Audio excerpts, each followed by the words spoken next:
परिचय।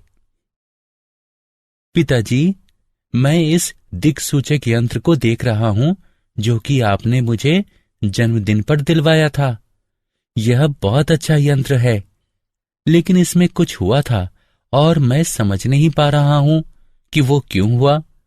क्या आप मेरी सहायता कर सकते हैं पिताजी? हाँ राजीव, मुझे ठीक ठीक बताओ क्या हुआ था। मैं इस दिक्सूचक यंत्र को अपने मित्र के घर ले गया था। वे अपने घर में विद्युत का कुछ काम करवा रहे थे। हम एक खुले तार के अत्यंत निकट दिक्सूचक यंत्र से खेल रहे थे। अचानक दिक्सूचक यंत्र की सुई अकारण ही विक्षेपित हो गई। जब हम तार से दूर हटे, यह अपने पहले वाले स्थान पर आ गई। ऐसा क्यों हुआ? ऐसा इसलिए हुआ क्योंकि विद्युत धारा चुंबक की भांति कार्य करती है और विद्युत प्रभाव उत्पन्न करती है। बच्चों, इस पाठ में हम चुंबकीय क्षेत्रों, विद्युत चुंबकीय क्षेत्रों, विद्युत मोटरों तथा विद्युत जनित्रों के बारे में जानेंगे। उद्देश्य। इस पाठ के अंत में आप निम्न करने में सक्षम हो जाएंगे: चुंबकीय क्षेत्रों एवं क्षेत्र रेखाओं को पहचानना, किसी चुंबकीय क्षेत्र में विद्युत धारावाही चालक पर बल का वर्णन करना, विद्युत मोटर की व्याख्या करना, विद्युत चुंबकीय प्रेरण की व्याख्या करना, विद्युत चुंबकीय जनित्र का वर्णन करना, घरेलू विद्युत परिपथ को समझना। चुंबकीय क्षेत्रों एवं क्षेत्र रेखाओं का सिंहावलोकन। कोई चुंबकीय क्षेत्र किसी विद्युत धारा तथा चुंबकीय सामग्री के चुंबकीय प्रभाव द्वारा उत्पन्न होता है। हमारे अपने ग्रह पृथ्वी का स्वयं का चुंबकीय क्षेत्र है, जो कि नौ संचालन के दौरान एक महत्वपूर्ण घटक होता है। चुंबकीय क्षेत्र का प्रयोग अनेक विद्युत उपकरणों जैसे ट्रांसफार्मर आदि में भी किया जाता है। चुंबकीय क्षेत्र रेखाओं की तुलना स्थिरांक उच्चत्व रेखाओं से ही की जा सकती है, जो कि मानचित्र पर देखी जा सकती हैं। चुंबकीय क्षेत्र रेखाएं चुंबकत्व की साधारण परिकल्पनाओं की सरल व्याख्या करने में सहायक होती हैं। इन्हें किसी सतह के माध्यम से क्षेत्र रेखाओं की संख्या के रूप में परिभाषित किया जा सकता है। इन्हें सरलता से किसी गणितीय संरूप में रूपांतरित किया जा सकता है। चुंबकीय क्षेत्र रेखाएं दृष्टिगत रूप से उत्तर ध्रुवीय प्रकाश में प्रदर्शित होती हैं, जहां पृथ्वी के चुंबकीय क्षेत्र की दिशा के साथ साथ देखी जा सकने वाली चमकीली रेखाएं उत्पन्न होती हैं। विद्युत धारावाही चालक। किसी धातु चालक में होकर गुजरने वाली विद्युत धारा अपने इर्द गिर्द चुंबकीय क्षेत्र उत्पन्न करती है। किसी चुंबकीय क्षेत्र में रखे हुए विद्युत धारावाही चालक का आवेश ऐसी दिशा में विलग्न की अनुभूति देता है जो कि विद्युत तथा चुंबकीय क्षेत्र पर लंबवत हों। इसके परिणाम स्वरूप एक ऐसी विद्युत संचालन शक्ति उत्पन्न होती है जिसकी दिशा प्रयुक्त चुंबकीय क्षेत्र की समानुपातिक होती है। इस प्रभाव को उल्टा भी किया जा सकता है। चुंबकीय क्षेत्र सीधे चालक से होने वाला विद्युत प्रवाह। जैसा कि आपने पहले देखा, आइए देखते हैं कि क्या होता है यदि हम तार में हो रहे विद्युत प्रवाह को परिवर्तित कर देते हैं। दिक्सूचक यंत्र पर पड़ने वाला प्रभाव भी अलग अलग होता है। तो यदि आप विद्युत प्रवाह में वृद्धि करते हैं तो दिक्सूचक यंत्र की सुई के विक्षेपण में भी वृद्धि हो जाएगी। इससे हमें पता चलता है कि किसी दिए गए बिंदु पर उत्पन्न हुआ चुंबकीय क्षेत्र का परिमाण तार में प्रवाहित विद्युत धारा में वृद्धि होने पर बढ़ जाएगा। अब दिक्सूचक यंत्र को तार में प्रवाहित हो रही विद्युत धारा से दूर ले जाने का प्रयास कीजिए।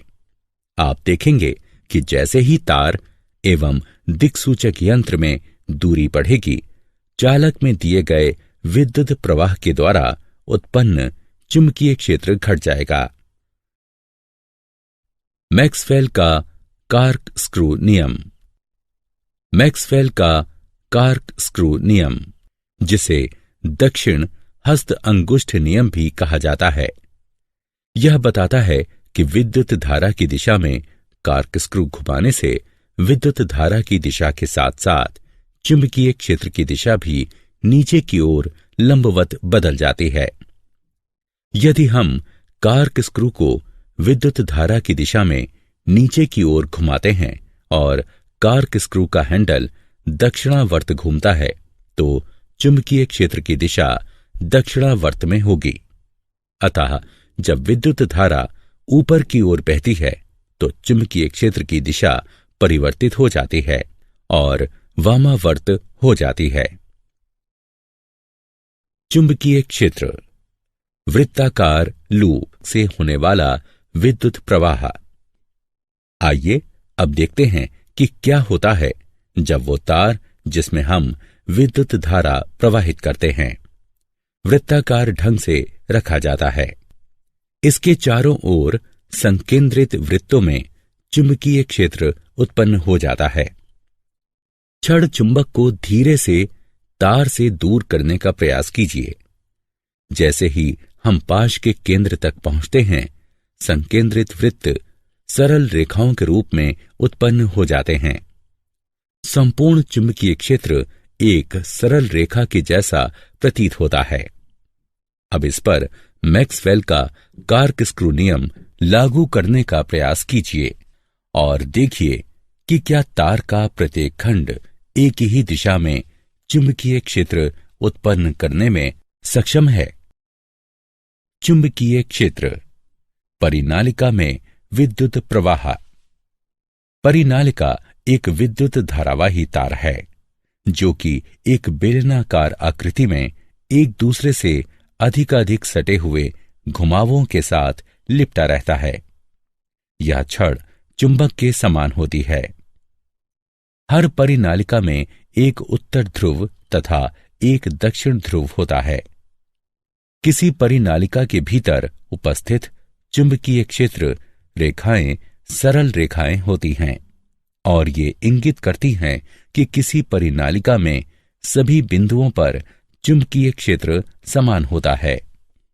परिनालिका का यह शक्तिशाली चुंबकीय क्षेत्र चुंबकीय सामग्री को आकर्षित करता है। इस प्रकार का चुंबक विद्युत चुंबक कहलाता है। विद्युत धारावाही चालक का बल। हम देख चुके हैं कि किसी चालक से होकर बहने वाली विद्युत धारा चुंबकीय क्षेत्र निर्मित करती है।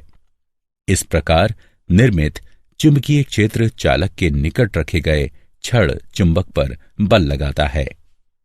फ्रांसीसी वैज्ञानिक आंद्रे मैरी एम्पियर ने यह पता लगाया कि छड़ चुंबक भी चालक पर विपरीत एवं समान बल लगाती है।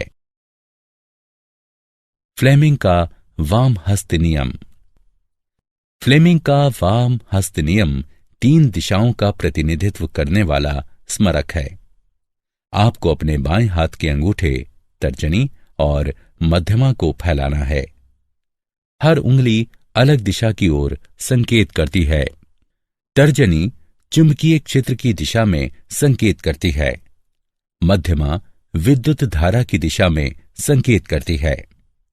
अंगूठा गति की दिशा में संकेत करता है। इसे फ्लेमिंग का वाम हस्त नियम कहते हैं। उदाहरणों में वूफर, सबवूफर, विद्युत प्रवर्तक आदि सम्मिलित हैं। विद्युत मोटर। विद्युत मोटर एक विद्युत यांत्रिक उपकरण है। यह विद्युत ऊर्जा को यांत्रिक ऊर्जा में परिवर्तित करता है। आइए देखते हैं कि विद्युत मोटर कैसे कार्य करता है। मोटर गति उत्पन्न करने के लिए चुंबकों का प्रयोग करता है। विद्युत मोटर के भीतर चुंबक का आकर्षित करने वाला बल तथा प्रतिरोधी बल मिलकर घूर्णन गति उत्पन्न करते हैं। पंखे, ब्लोअर, पंप, डिस्क ड्राइव इत्यादि विद्युत मोटर के कुछ उदाहरण हैं। वैद्युत चुंबकीय प्रेरण। चुंबकीय क्षेत्र से होकर गति करने वाले किसी चालक द्वारा किया गया विद्युत उत्पादन वैद्युत चुंबकीय प्रेरण कहलाता है। उदाहरण के तौर पर जनेत्र, विद्युत परिवर्तक, प्रेरण मोटर, विद्युत मोटर, तुल्यकालिक मोटर और परिनालिकाएं आदि वैद्युत चुंबकीय प्रेरण का उपयोग करते हैं। माइकल फैराडे एक अंग्रेज वैज्ञानिक, रसायन शास्त्री, भौतिक विज्ञानी तथा दार्शनिक थे, जिन्होंने चुंबकीय क्षेत्र, वैद्युत चुंबकीय प्रेरण, प्रतिचुंबकीयता तथा वैद्युत अपघटन की खोज की। उनके प्रयोगों में चुंबक को गति कराकर विद्युत उत्पादन करना भी सम्मिलित है। आइए अब तारों की एक कुंडली के भीतर एवं बाहर एक छड़ चुंबक लगाने का प्रयास करें। आप देखेंगे कि तार विद्युत उत्पादित करने लगते हैं। इसे वैद्युत चुंबकीय प्रेरण कहते हैं। विद्युत जनित्र। विद्युत जनित्र यांत्रिक ऊर्जा को विद्युत ऊर्जा में परिवर्तित करता है। यह विद्युत आवेश को एक बाह्य विद्युत परिपथ के द्वारा बहने के लिए बाध्य करता है। इसके उदाहरणों में जल पंप सम्मिलित है, जो जल को बहाता है पर जल उत्पन्न नहीं करता। विद्युत जनित्रों का परिचालन वैद्युत चुंबकीय प्रेरण पर आधारित होता है, अर्थात जब भी कोई चालक चुंबकीय क्षेत्र में जाता है, एक विद्युत प्रवाह उस चालक में प्रवृत्त हो जाता है।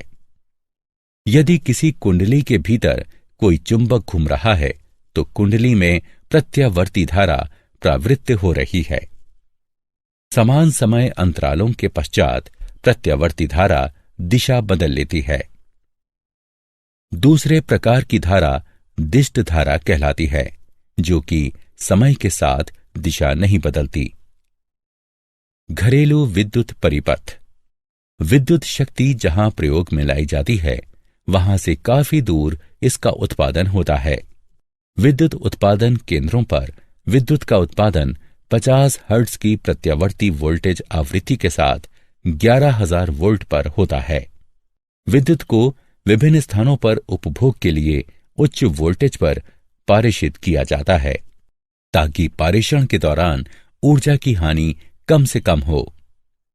विद्युत शक्ति हमारे घरों में 3 तारों द्वारा प्रवेश करती है। ये हैं विद्युन्मय तार यानी लाल तार, उदासीन तार यानी काला तार तथा अर्थ का तार यानी हरा तार। विद्युन्मय तार में 220 वोल्ट का विभव होता है और उदासीन तार में 0 विभव होता है। अतः विद्युन्मय तथा उदासीन तारों के मध्य विभवांतर होता है 220 वोल्ट। घरों में इस्तेमाल किए जाने वाले उपकरणों में विभिन्न प्रकार के विद्युत परिपथों का प्रयोग किया जाता है। अर्थ के तार को धातु की एक प्लेट से धरती में गहराई तक जोड़ा जाता है, ताकि उपकरणों के इस्तेमाल के दौरान विद्युत धारा के रिसाव से तीव्र झटका न लगे।